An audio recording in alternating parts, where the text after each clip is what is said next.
Nagbabalik tayo sa huling yugto ng ating online viewership ng dalawang bigating noontime show dito sa ating bansa ngayong araw ng Huwebes, March 14. At bago natin simulan ay bibigyan ko po muna kayo ng quick recap sa nangyaring online viewership sa unang yugto at ikalawang yugto. Sa unang yugto, ang Eat Bulaga ay nakakuha ng 127,000 viewers.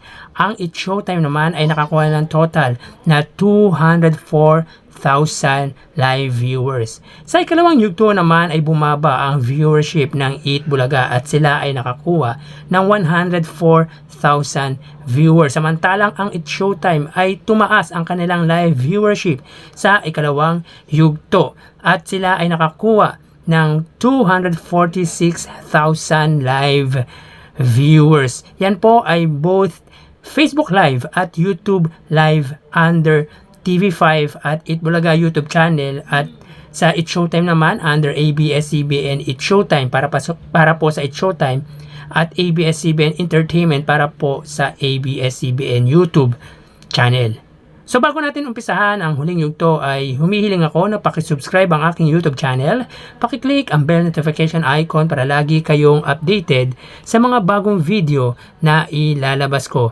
So mga kaparokya, tara ating alamin ang online viewership ng dalawang bigating noontime show. So para po sa Eat Bulaga under TVJ Facebook page na may 2.1 million subscribers, samantalang sa It Showtime naman na may 17 million followers. So as of 2:09 PM, ang Eat Bulaga ngayon sila ay may kasalukuyang live viewers sa kanilang Facebook na 6.3 thousand viewers. Ang It Showtime naman may makikita po natin dito ang kanilang viewerships pagdating sa Facebook. Sila ay may kasalukuyang 9.4k live viewers. So, dito po, makikita po natin na ang segment ng Eat Bulaga ay ang pera fee. Ang It Showtime naman ay ang tawag ng tanghalan. So, click po natin para makita po natin yung actual viewership ng dalawang noontime show. So, sa Eat Bulaga po, sila ay may 6.3 thousand viewers.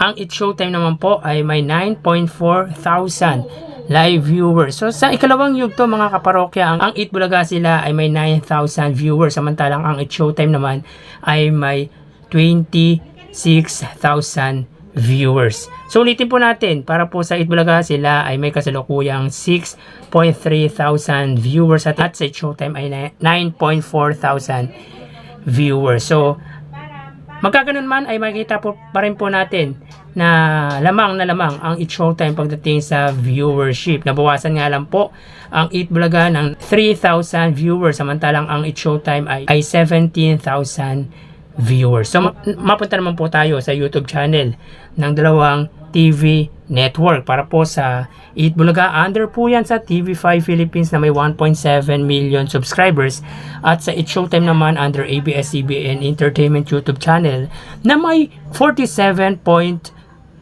million subscribers. So as of 2:11 PM, ang TV5 ay may 32,000 viewers. Ang It Showtime naman ay may kasalukuyang 85,000 live viewers. So ulitin po natin, para po sa Eat Bulaga ang segment nila ay ang pera fee. Sa It Showtime naman ay ang tawag ng tanghalan kids, na kahapon po ay na-miss dahil po sa nag-overtime po ang It Showtime sa segment na especially for you. So ulitin po natin ang live viewership ng TV5. Sila ay may 31,000 viewers.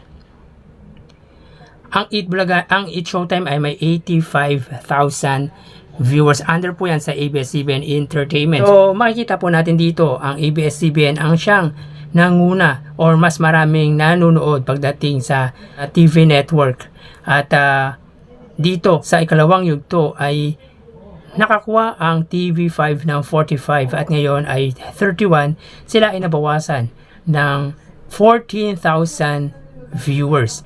Ang It Showtime naman kaganina ay may 122,000 at ngayon sila ay may 85,000 sa huling yugto. Nabawasan sila ng 37,000 viewers. So malaki po ang nababawas na live viewers or viewers ng It Showtime pagdating naman po sa huling yugto. Ito po ay opposite naman. Pag sa ikalawang yugto, mataas ang itinataas, mataas ang viewers na nakukuha nila pagdating sa ikalawang yugto. So, mapunta naman po tayo sa main YouTube channel ng dalawang bigating noontime show.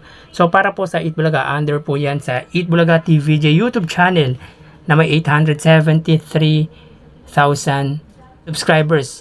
Sa Eat Showtime naman, under ABS-CBN Eat Showtime na may 2.04 million subscribers. So as of 2:13 PM ang Eat Bulaga, sila ay may 37,000 viewers. Ang Eat Showtime naman ay may 58,000 viewers.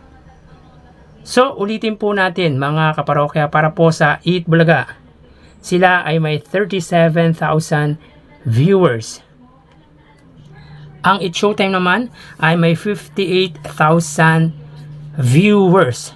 So dito makikita po natin sa main YouTube channel ay nanguna pa rin po ang Eat Showtime pagdating sa main YouTube channel ng dalawang noontime show. And of course, nasa panghuli po ang Eat Bulaga. Pero hindi ibig sabihin yan po ay mababa po ang viewers ng Eat Bulaga, dahil makikita po natin kung gaano kalayo ang subscribers ng YouTube channel at Facebook page ng dalawang bigating noontime show. So ang total na nakuha ng Eat Bulaga para sa huling yugto ay 74,000 viewers, samantalang ang Eat Showtime ay nakakuha ng total na 151,000 live viewers. So yan po ang lumalabas sa kanilang online viewership as of 2:15 PM, at bukas ho ay matutunghayan nyo na naman ang panibagong yugto ng ating online viewership ng dalawang bigating noontime show. Magpapaalam na po ako. Thank you and God bless.